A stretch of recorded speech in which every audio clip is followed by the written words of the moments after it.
Cafe Open Mic, what's going on? Yeah! I was going to talk about, I need that energy because by the time I finish this speech, y'all might not feel the same way about me. So it's a new year, right? 2024, kind of important year. Now, I mean, what's one of the one things you're not supposed to talk about? Yeah, actually. In 1964, Malcolm X gave his famous Ballot or Bullet speech. A historic rhetoric I have played and replayed recently. In it, he mentioned several prevalent issues distinct to the day this diatribe was delivered. America was on the verge of nuclear war with Russia. A racial powder keg existed that, if left unattended, would prove more devastating than the aforementioned nuclear war and the fallout that would follow. And the white vote was so narrowly divided, it would take several recounts to finally decide it. Hold on.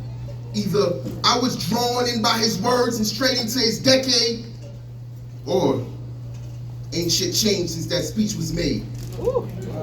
In fact, the only statement that didn't age as well as the melanated gods for whom these words were intended was his use of Woolworth as a model for business. I mean, think about it. There's actually a rise in white nationalism. White nationalism.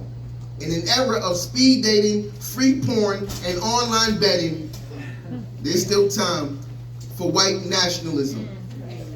But say you're a black nationalist and it's viewed as an act of activism, or worse, homegrown domestic terrorism.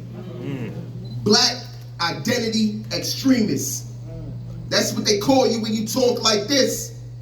Matter of fact, just for being in this room, you've all been added to the list. And honestly, I offer no apology, because we're faithful at them polls, but them reps push polys, see? So for my people, this is what it's gotta be.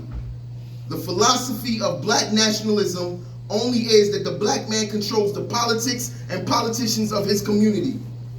This way, the views of his house are represented both in the House and the Senate, a literal representative who understands his way of life and goes to bat to defend it.